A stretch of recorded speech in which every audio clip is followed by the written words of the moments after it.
This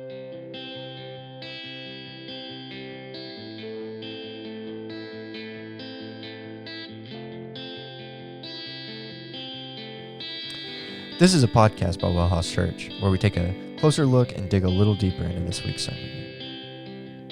What's going on, Bible nerds? We are back talking about Acts 9, or continuing talking about Acts 9, so let's take a closer look. We are.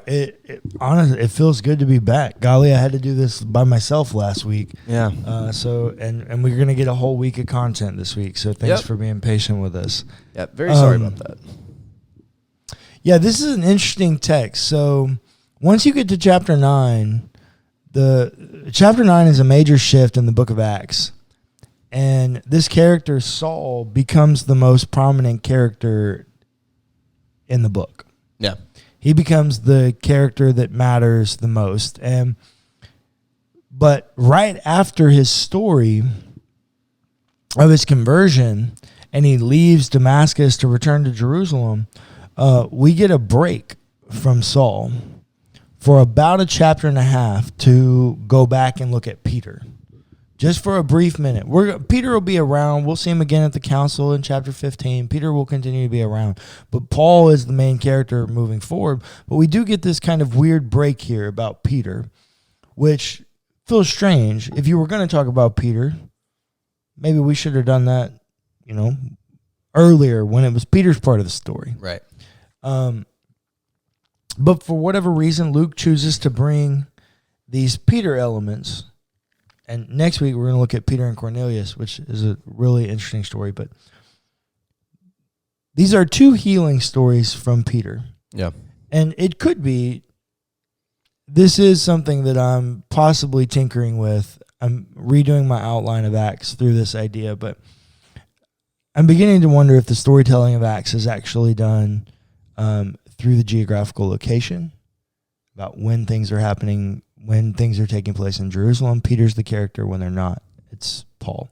But anyways, these two healing narratives, I think, are really telling, because this is the first reintroduction to Peter that we have. Remember, Peter was the highlight character from chapter 2. Yeah. Why? What did he do in chapter 2, Clayton?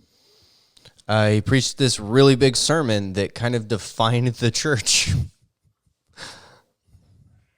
That's exactly right. Yeah, that's exactly what he did.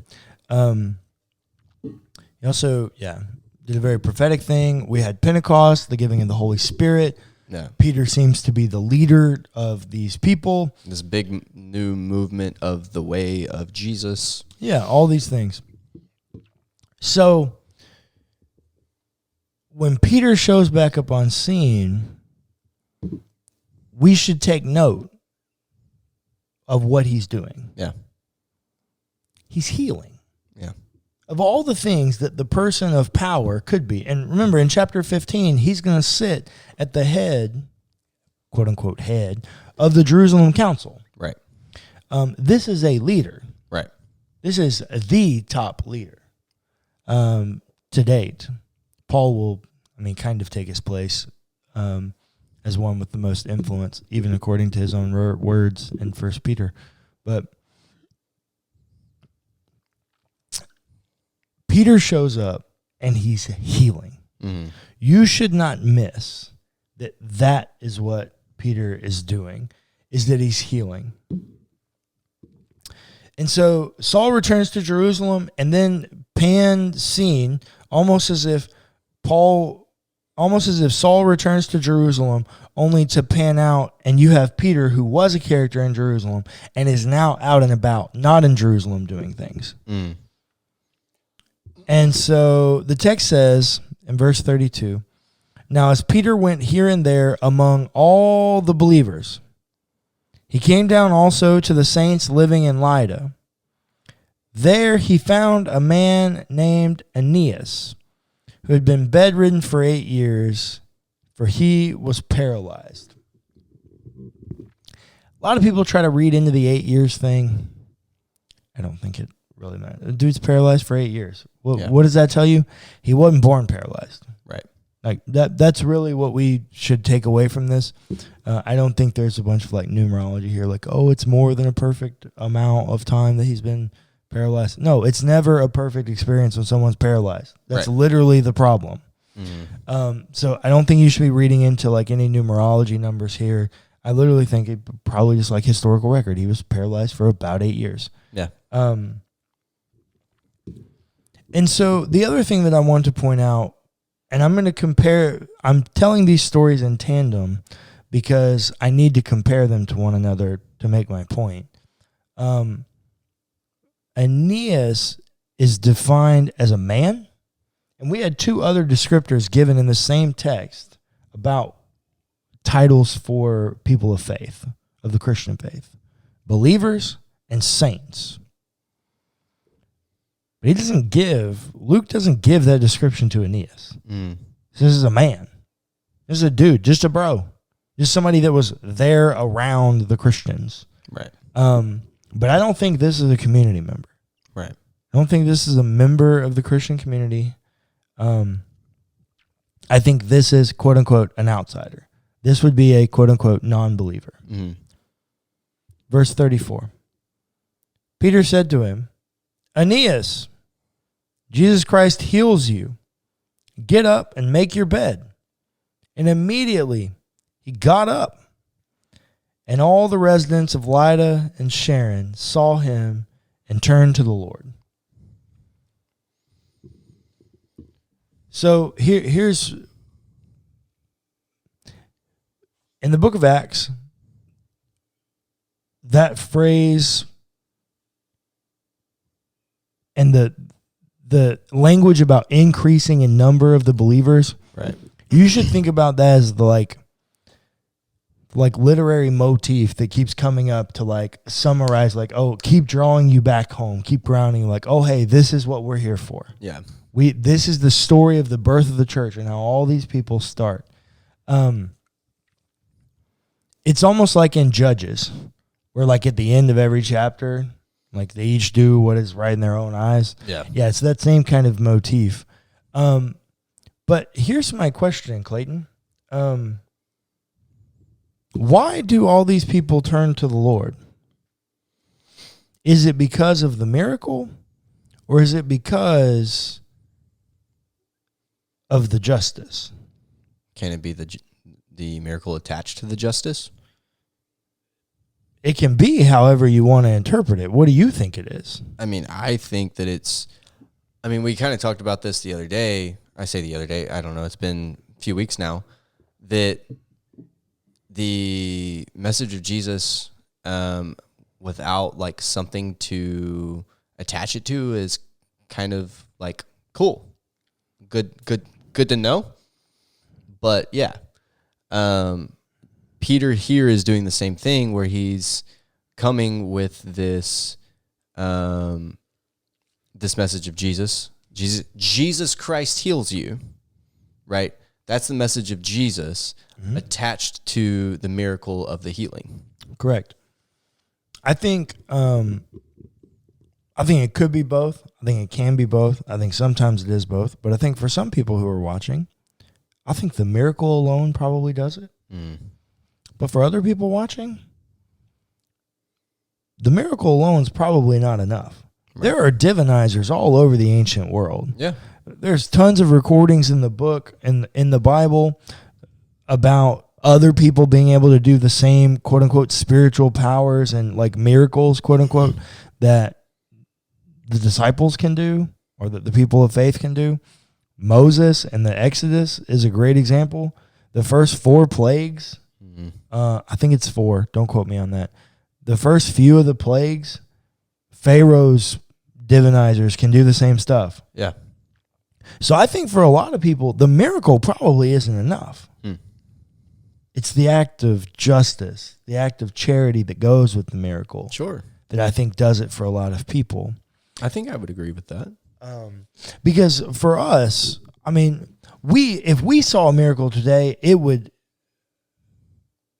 shock the world. Oh yeah. Like the American world. If the American world saw a true miracle, the skeptics probably wouldn't, they would still say no, but they wouldn't know what to do with it Mm. because it's so uncommon. Right. In this world, this is not an uncommon thing. Right. Divinization, enchanted world, yeah, this crap's happening all the time all around them.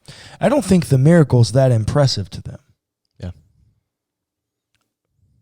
Maybe the name of Jesus element, maybe the charity element, because the divinizers, they're not coming around healing people. They're like doing crap with the rain and wind and bringing locusts and stuff. They're doing macro stuff like that, calling down fire from heaven is what they're trying to do with Elijah. They're doing weird stuff like that. They're not actually impacting any level of change, not making a difference in people's lives. Right. This is what Peter does. This is what the disciples do. I think the act of charity, yes, the medium was miraculous. And I absolutely believe God can do miracles and does miracles, and we should still pray for them. But I don't think that's the only truth we can receive from this text. I think that if you actually look at the culture and thinking about what's happening here, the beauty is not the miracle. The beauty is in the justice. Yeah. Or maybe better to say, the real miracle is the justice and not necessarily the miraculous healing. Well, as you might imagine, this is a little village area, town of Lydda. And the text says, and all the residents of Lydda and Sharon saw him and turned to the Lord. You could imagine the ruckus of an entire town turning over to this Christian faith. Right. And so some people up the road in Joppa hear about it. This is how the next story goes. Verse 36. Now in Joppa, there was a disciple whose name was Tabitha, which in Greek is Dorcas. So you remember how we have Saul? Mm. Saul is his Hebrew name. Mm. Paul, which is what he begins to be called at the end of chapter 10, I think, or beginning of chapter 11. I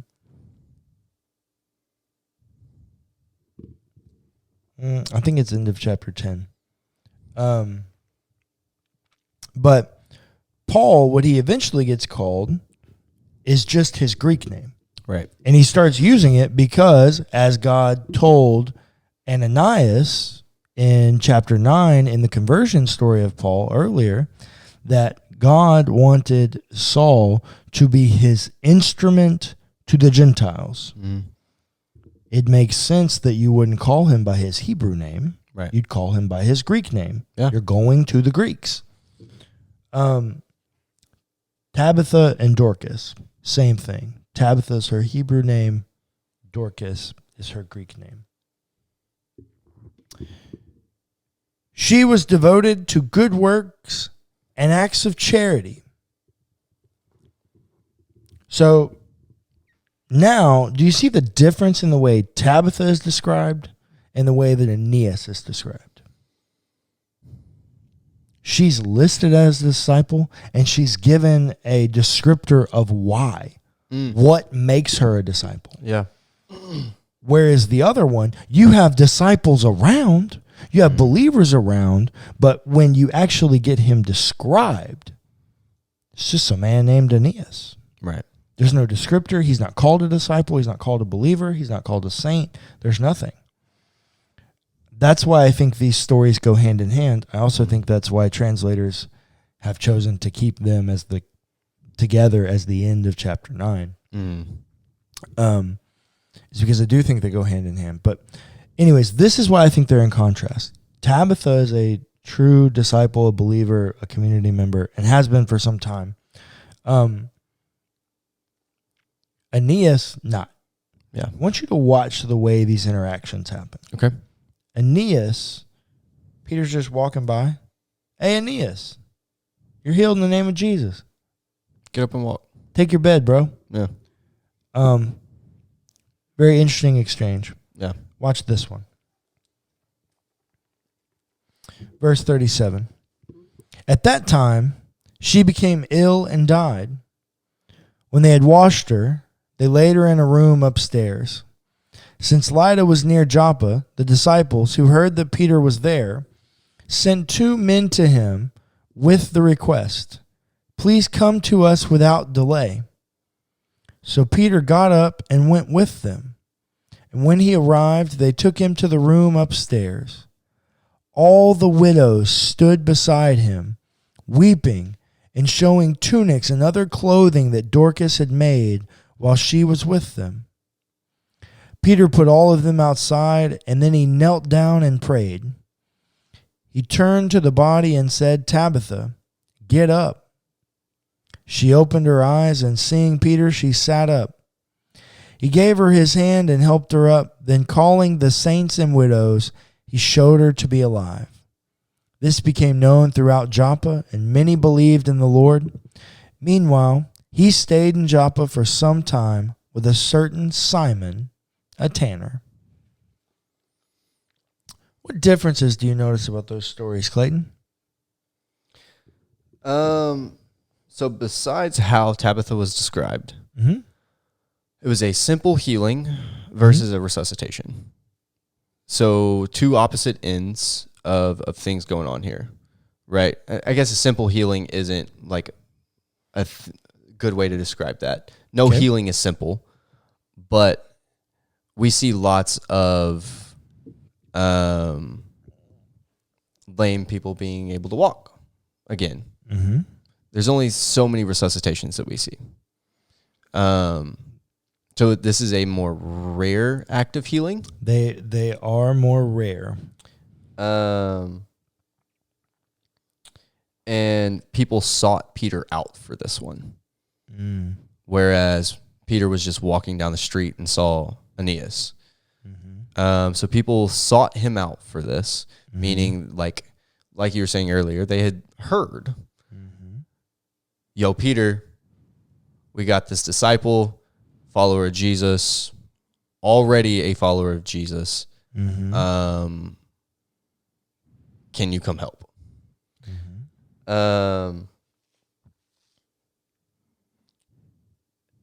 Something that is similar that I notice here, though, between the 2 stories is the statements that Peter makes are very simple. Get up. It's just open your eyes, stand up. Yep. Just simple little like, hey. No, he just tells them both to get up. Oh, you're right. Get up. And then she opened her eyes. Yeah. He just tells her, "Tabitha, get up." It's the same statement more or less with a minus a few words. Oh, don't miss those words though. Right. What words are missing? And why would they be missing? So Jesus Christ heals you, right? Versus Tabitha, get up. She was already a believer, and Aeneas may not have been, right? Attaboy. Obviously, we don't know, but we're not told that he is. Whereas with Tabitha, we're No, told I actually that she is. I actually think the text is everything about the text is setting it up that you should make up that he's not a believer. I think so, but it doesn't explicitly say that. It doesn't. But he actually helps her up here too. Mm-hmm. Whereas with Aeneas, he didn't. Mm-hmm. And then it's the same thing. And what's known throughout the city. And what's the takeaway from those differences for you? Well, being that this is the first time I've actually like really looked at this text, or today, because this gathering this morning and then today, my initial thought is what you were talking about earlier, is like in your story yesterday for us this morning. Simple acts of charity can mean a whole lot to a lot of people. They can. But if you attach the message of Jesus to it, it means a different thing. I think that's definitely one thing to take away from. And that's what I made this story about. For me, there are some other things that I see here that I'd like to take a couple minutes and point out to you. First and foremost, another difference. We're told that he stays in Joppa. We're not told that he stays in the other place. Yeah. Well, but he was, I mean, he's just been there. But yeah. But Yeah. we're told that he stays there for a bit with a specific person, which I think is interesting. Like, who's this Simon the Tanner person? Like, at this point in this, who is this guy? Somebody knew him. Somebody did, and he was important for some reason. Correct. My guess is, well, there's a reason, but Cool. time's sake. What I think there are two main points that I want you to take away from the difference here. Peter invested more in spaces where people are willing to invest in the community. Notice there's so much more detail here about the way in which Dorcas mattered. Yeah. The way in which Tabitha mattered to these people. All these things she had done, holding all these cloaks and tunics and other clothing that she'd made when she was with them. This is a very dear community member, and Peter invested. He left a city where he was on an agenda, where the Lord was at work, to leave and go to this new place, do this new thing, because this was important. There was something here in this moment that was important. You noted it, you just didn't catch it. What's the difference, Clayton? Death. Death. The enemy of our story is death. Yeah. Peter left everything to fight against death. Yeah. Not sin. Not Death. sin. Yeah. He didn't leave because people were sinning. He left because she died. Death is the enemy of our story. Death has been defeated. The power of the Spirit, the power of the gospel, the power of a life message, life and living a life according to the message of Jesus is in the way that we combat the effects of death. Peter did that with Aeneas. Him being paralyzed is an experience of death existing in the world. But the investment there was a little different. It's not to say Aeneas mattered any less, but it is to say that we only have so much capacity to give of ourselves. And Peter models for us. Remember, this is a leader of, what's budding into what will become a very large religion. I'm sure this was a very busy man. And he leaves, and really with no questions asked. But they really just kind of give him an SOS. Yeah. I think, there's these two messengers, and they say, hey, please come with us without delay. Like, hurry up. Someone's died. Yeah. Yeah. Death. Friends, I cannot say this enough. Sin is absolutely a part of our story, and it is a contributor to death and the experiences of death. And that is why we need to remove sin out of our lives, because we as Christians don't want to perpetuate experiences of death in a world that we're trying to redeem from death. But golly, don't miss that death is the enemy of our story first and foremost.